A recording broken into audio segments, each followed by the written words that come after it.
माह रबीउल अव्वल के बारे में। ये वो महीना है जब मोहसिन इंसानियत सरवर कायनात हज़रत मोहम्मद मुस्तफ़ा सल्लल्लाहु अलैहि वसल्लम की वलादत बासादत हुई।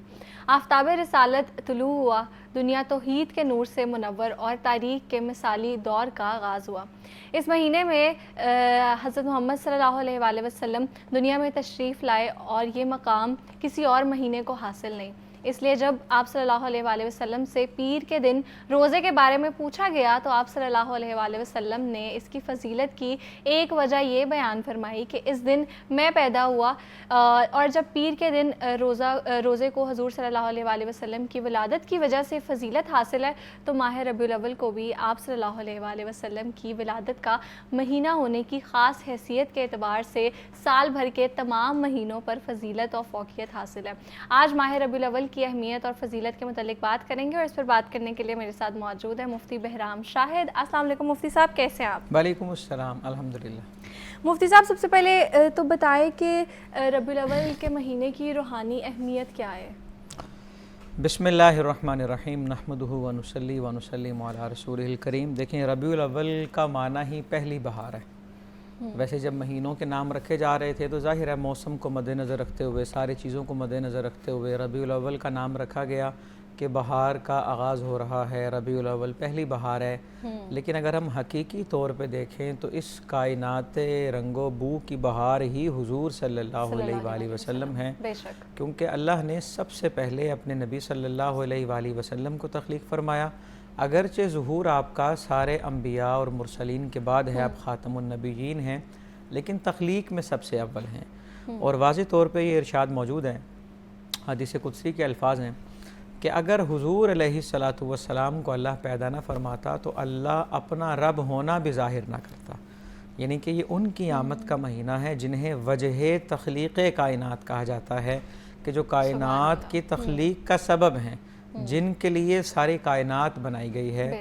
और बिला शक व शुबा ये वो महीना है, हर तरफ देखें, रूहानी तौर पे देखें तो ज़ाहिरी खुशी है, हर एक को खुशी है, हर मुसलमान को खुशी है। कि किस बात की खुशी है? कि वो तशरीफ़ लाए जिन्होंने पैदा होते ही रब्बी हबली उम्मती, अपनी उम्मत की फ़िक्र की है, जिन्होंने विसाल के वक्त भी उम्मत की फ़िक्र की है, जो हशर में भी उम्मत के लिए शफ़ी होंगे, जिन्हें मकाम महमूद अता फ़रमाएगा अल्लाह, जिन्हें वसीला अता फ़रमाएगा, जिन्हें लिवाउल हम्द अता फ़रमाएगा, कि जिनकी शफ़ाअत से माशर का नक्शा बदल जाएगा। और हम क्यों ना खुशी मनाएं कि ये वो हस्ती हैं जिनका उम्मती होने के लिए बड़े बड़े अम्बिया ख्वाहिश करते रहे, कि जिनके आगे खिंची गर्दनें झुक गईं। यानी कि जो साहिब मकाम और मर्तबा हैं वो ये चाहते हैं कि अल्लाह हमें काश इनकी उम्मत में भेज दे। कुरान पाक का अंदाज़ देखें, अम्बिया कराम पहले तशरीफ़ लाए, अल्लाह को पता है पहले सब अम्बिया आ जाएंगे, फिर हुज़ूर अलैहिस्सलातु वस्सलाम ने आखिर में आना है। लेकिन अल्लाह ने ना इंसान बनाने से पहले रूहों से जलसा किया, रूहों को इकट्ठा किया। कुरान पाक में दो वाक़े मौजूद हैं। एक दफ़ा तो रूहें बुलाएंगी सारे इंसानियत के, जिसने पैदा होना है, उनसे अल्लाह ने अपनी तौहीद का इकरार कराया। अल्लाह ने कहा क्या मैं तुम्हारा रब नहीं? सब ने कहा क्यों नहीं। ये एक जलसा था तौहीद का। और दूसरा जलसा जो अल्लाह ने किया रूहों को बुला के, इसमें आम रूहें नहीं, ख़ास रूहें थी, वो अम्बिया और मुरसलीन बुलाए गए। ये कुरान पाक की डायरेक्ट आयत का मफ़हूम है, अभी किसी तशरीह में या तफसीर में नहीं जा रहे। अल्लाह ने नबियों से वादा लिया, और पक्का वादा, मीसाक के लफ्ज़ हैं, पक्के वादे के। पक्का वादा किस चीज़ का? अल्लाह ने फरमाया मैंने आपको किताब भी देनी है, हिकमत भी देनी है। अभी दिया कुछ नहीं, अभी तो ज़ाहिर है हज़रत आदम की तख्लीक भी नहीं हुई, अभी तो रूहों का जहान है, सारा आलम अरवाह है। तो अल्लाह वादा ले रहा है उनसे कि मैं किताब भी दूंगा, हिकमत भी दूंगा, आपको नबूवत रिसालत मिलेगी, लेकिन आपके पास जब भी मेरे वो नबी तशरीफ़ ले आएँ जो आखिरी नबी सल्लल्लाहु अलैहि वसल्लम है, आपने अपना सब कुछ छोड़ के उनकी इत्तिबा करनी है, फिर आपके पास कोई और चारा कार नहीं होगा।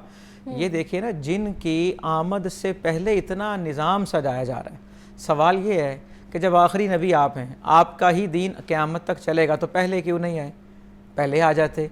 इतने अम्बिया मुरसलीन लाखों नबी तशरीफ़ लाने भेजने का मकसद क्या है? मकसद यही है कि दुनिया को बताए जो तशरीफ़ लाने वाले हैं वो किस अज़मत के हामिल हैं, जिनके आने से पहले इतनी हस्तियाँ तशरीफ़ ला रही हैं और वो आकर उनकी आमद के पयामी सुना रही हैं। वो जब तशरीफ़ लाएंगे तो वो कितनी शान के मालिक होंगे, कितने शान के लायक होंगे। रबीउल अव्वल में ज़ाहरी खुशी के साथ साथ बातनी खुशी, سرور، روحانی خوشی کا بھی بڑا اہتمام ہوتا ہے. دیکھیں نا ہر طرف درود و سلام میں اضافہ ہو جاتا ہے. صبح سے شام تک کہیں مصطفیٰ جان رحمت پہ لاکھوں سلام، شمع بزم ہدایت پہ لاکھوں سلام، حضور علیہ الصلوۃ والسلام کے ذات مبارک پہ درود پڑھا جا رہا ہے، سلام پڑھا جا رہا ہے.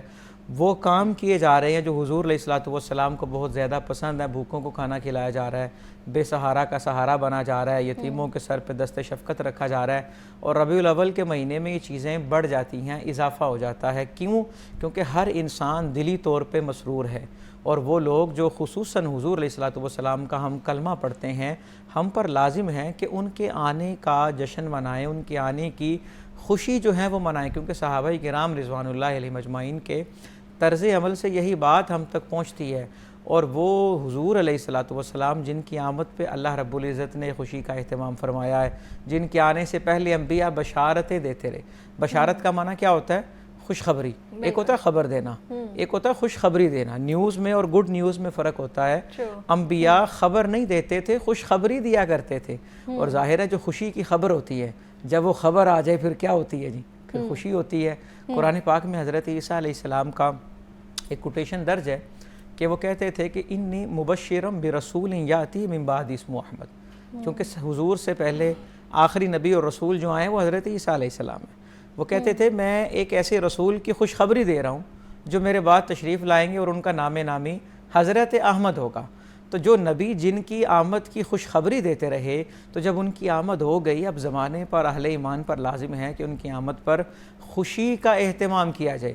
اور خوشی کس انداز میں کی جائے؟ قرآن پڑھ کے دیکھیں، اللہ فرماتا ہے قل بفضل اللہ وبرحمتہ فبذلک فلیفرحوا. اے حبیب آپ اعلان فرما دیجئے جب اللہ کا فضل آئے اور اللہ کی رحمت آئے تو لازم ہے کہ خوشی منائی جائے.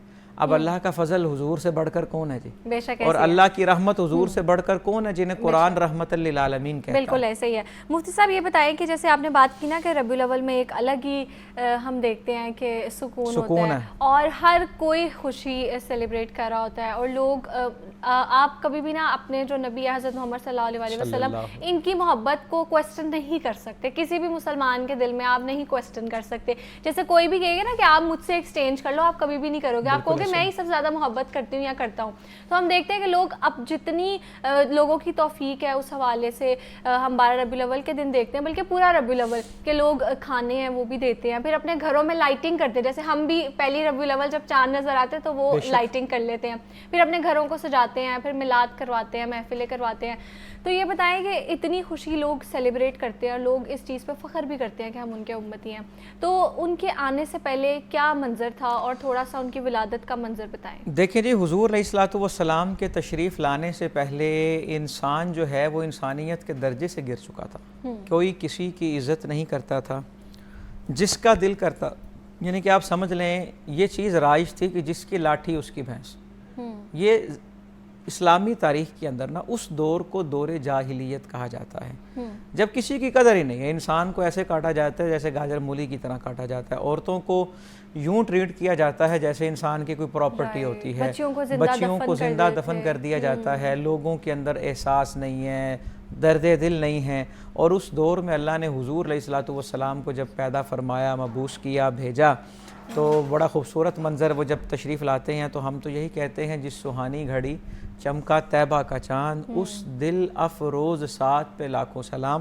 اور بڑا ہی خوبصورت یہ بات کہ حضور جب تشریف لا رہے ہیں تو ایک شاعر نے منظر یہ کھینچا. وہ کہتے ہیں اب انسان کو انسان کا عرفاں ہوگا، یقین ہو گیا ہے، قرار آ گیا ہے کہ اب حضور علیہ الصلوۃ والسلام تشریف لائے ہیں، بشری لباس میں تشریف لائے ہیں.